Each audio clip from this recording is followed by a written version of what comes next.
عافينا صحاب الفلساني. احنا قربنا نساليو هذا الفورماسيون. هذا هو الفيديو الاخر واللي غنشوفوا فيه كيفاش نحللوا هذوك النتائج اللي حققنا ونعطيو نصائح لكم اخوتنا، ونتمنوا تكونوا فهمتوا كل شيء وكل شيء عارف يعمر هذوك الجداول وداك الشيء. واجي دابا نعرفوا شنو هو طابلو دبور، واخا ديجا هضرنا عليه ولكن ما كاين باش نعاودوا نذكروا به. تكون من واحد العناصر اللي تعشرنا معاهم ولينا كاملين تنعرفوهم، اللي هو الشيفر دافير، المداخل، لو كو داشا اللي هو بشحال شريت، لو كو دو برودكسيون هو بشحال نتجت، ولو كو دو كوميرسياليزاسيون هو ديك التكلفه تاع الاشهار. اما لو كو ادمينستراتيف هو داكشي اللي خسرت في الاداره. اما لو كو دو ريفيا هو بشحال تقاب عليا المنتوج من ا حتى لزد من الاول حتى الاخر. اما لا مارجنيت هو داكشي اللي ربح. بدنا النتائج بالنسبه المئويه. اش كتعني؟ بان لو كو دو ريفيا على الشيفر دافير يعني شحال تيمثل ليا ديك التكلفه الاجماليه اللي صرفت مقابل داكشي اللي بيت، وتحتها داكشي اللي ربحت مقابل داكشي اللي بيت. ساهله يعني في هذه الحاله 6000 درهم عندي كشفر دافير، داكشي اللي بعت فيها 79.95% داكشي اللي خسرت بشحال تقام عليا المنتوج. اما 20.05% هي داكشي اللي ربحت. وهذا الشيء هذا كامل غادي نلقاوه في واحد المبيان اللي كيمثل هاد النتائج كاملين اللي كاينين في الطابلو، واللي كيتهزوا بشكل تلقائي من الطابلو الاولاني اللي عمرتي واللي درنا عليه بزاف الفيديوهات وشفنا الديتاي ديالو وتفاصيل تاع تفاصيل. والا ما فهمتيش هذا الشيء هذا اللي تنهضروا عليه دابا، هبطي لرابط الوصف وغادي تلقى الفيديوهات مستفين من الاول حتى الاخر باش تكمل الفورماسيون، وزيد عليها وسائل التواصل ديالنا اللي تقدر تسولنا اي حاجه خاصه ولا شي حاجه اللي ما فهمتيهاش وغادي نجاوبوك في اقرب وقت. المهم ما علينا، واجي نهضروا شويه علينا وناخذ وقتنا باش نشرح هذا المبيان اللي فيه النتائج اللي حققنا. اول حاجه نبداو بشهر واحد. المهم الزرق تيمثل ليا هما دوك المداخل، الاحمر كيمثل ليا لو كود غوفيان يعني التكلفه الاجماليه تاع داك المنتوج، ولا مارج داكشي اللي ربحت. نجيو نبداو بشهر واحد. عندي كمبيعات 6000 درهم يعني حققت 6000 درهم، فيها 79.95% كتكاليف إجمالية على المنتوج، و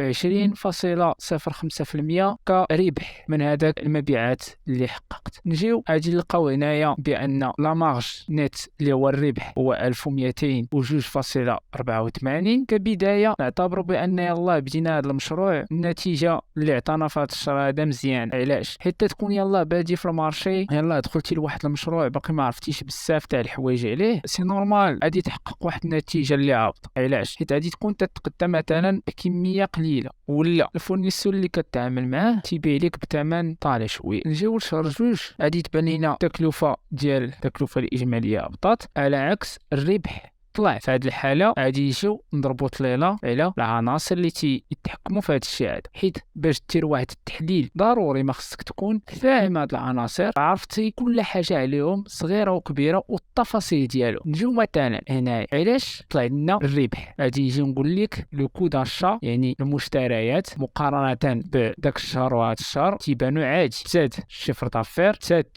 المشتريات شي حاجه باينه. على عكس الا جينا لو كو دو كوميرسياليزاسيون غادي نلقاو في شهر واحد درنا كميزانيه 2253.33 باش نحققوا واحد المبيعات تاع 6000 درهم، على عكس في شهر جوج درنا 1293.33 باش نحققوا مبيعات تاع 8000 درهم. يعني في هذه الحاله هنا تيبان لينا بان تزاد الربح ديالنا حيت هبطنا من المصاريف ديال التسويق. يعني ديك الحمله الاشعاريه اللي درت بهذاك البيجي حققت ليا مبيعات كبار، على عكس ان شهر 3 غادي يبان ليا التكلفه طالعه والربح هبط شويه. علاش؟ حيت الا جينا نشوفوا غادي نلقاو ديما لو كو دو كوميرسياليزاسيون يعني هذاك التكلفه ديال التسويق طلعات. يعني في هذه المرحله باقي ما تنضبطش التكلفه ديال التسويق، وهذا مشكل. ولكن في شهر 4 غادي تبان لينا الربح ولا 42.75%. منين جا هذا الربح؟ هذا هو هذاك لو كو دو كوميرسياليزاسيون هبطناه وجاب لنا مبيعات 1700 درهم. اما التكلفه ديال المشتريات مع الانتاج تقريبا زاد بواتيره ديال الشفر دافير تاع المداخل. اما الا دزنا لشهر 5 غادي يبان لينا بان الربح هابط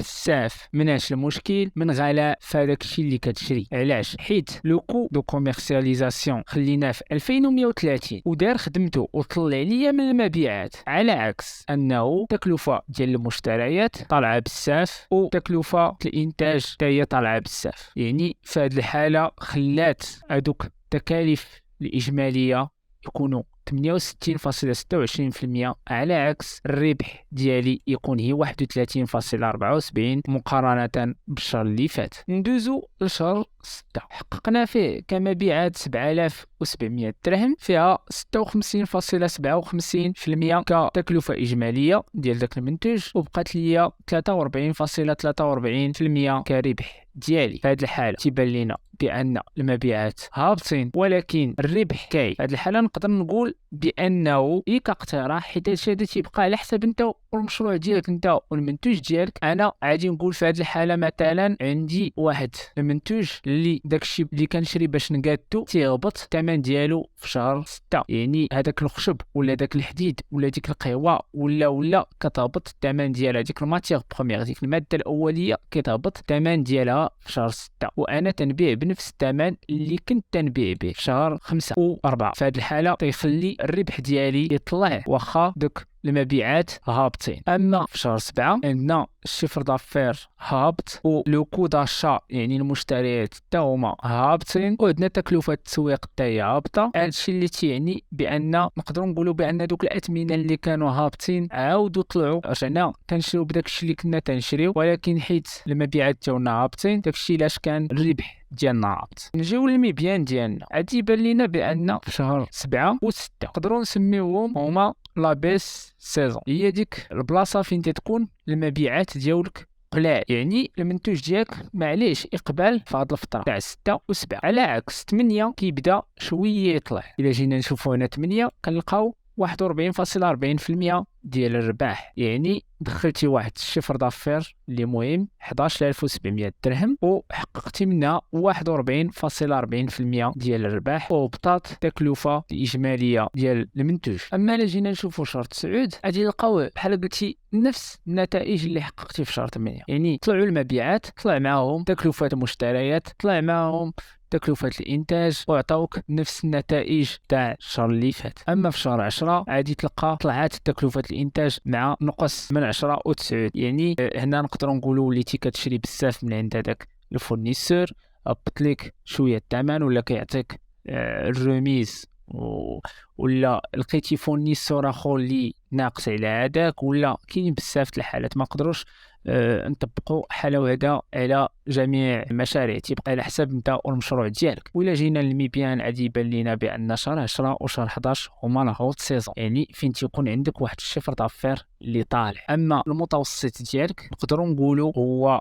شهر 12 و5 مع شهر 8، يعني هما المتوسط المبيعات اللي كتحقق في العام. يعني هذا المبيان غادي يبين لك بزاف تاع الحوايج وطيعتك رؤيه واضحه على الارقام اللي كتحقق المبيان، بحيث هذا الجدول مربوط مع الجدول اللي شفنا في الحلقات السابقه باش يعطيك هذا المبيان اللي غادي يبين لك بزاف د الحوايج، منها مثلا امتى غادي تبدل الفورنيسور حيت مغلي عليك كما شفنا. عاد تزيد تقدر تخرج منه استراتيجيات بحال مثلا تزيد واحد المنتوج في هذيك الفتره تاع قله الاقبال على المنتوج ديالك اللي قلنا هي لا بيس سيزون، باش تكومبونسي، باش تعوض هذاك النقص اللي تيكون في المبيعات ديال المنتوج مثلا الاول. نقدروا نكونوا زابينا بزاف تاع الحوايج، ولكن كنوعدكم هي اللي بانت لنا شوفوها في لي ريزو سوسيو، ونبقاو معكم حتى نوصل للهدف ديالنا اللي هو نسهلوا عليكم التسيير ديال المشروع ديالكم.